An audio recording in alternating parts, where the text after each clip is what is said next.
by the year 2030, not just from coal, but from oil and natural gas? And would you commit to an end to taxpayer subsidies for some of the most profitable corporations in human history, fossil fuel companies like ExxonMobil? Thank you for the question, and thank you for your advocacy.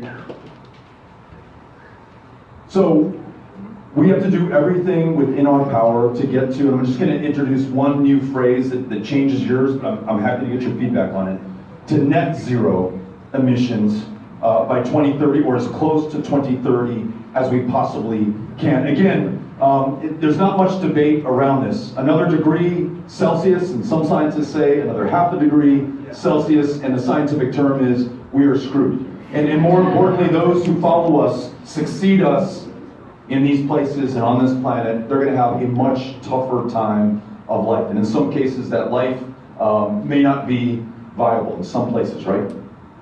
And so, how do we do this? We make major investments in wind, in solar, in renewable energies.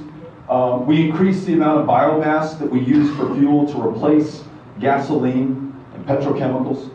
We acknowledge that this means a boon to our economy. The two fastest growing jobs in the United States today are wind jobs, you know that in Iowa, and solar jobs.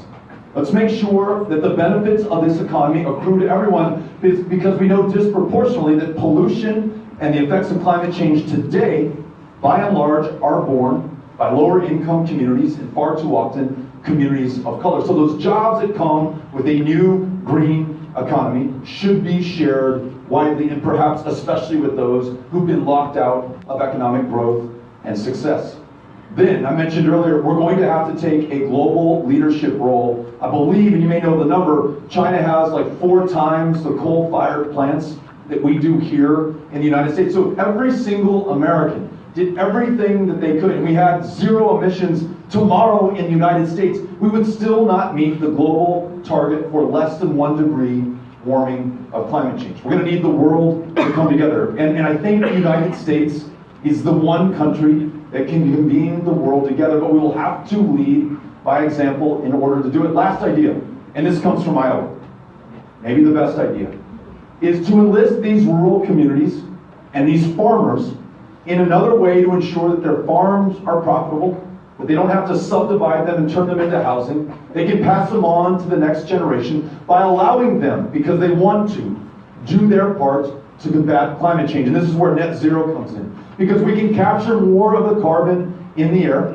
if we incentivize farmers to plant cover crops. If we have precision tilling, where we're not disturbing the soil as much as we are today. And if we have a more responsible and effective way of farming the food on which we depend. So there's a way for the United States to do it, and in Iowa, when you get to biofuel, when you get to precision farming, cover crops, when you get to wind that you're a leader on nationally, this could be the very center of the action that we're looking for. Thank you for the question. Appreciate it.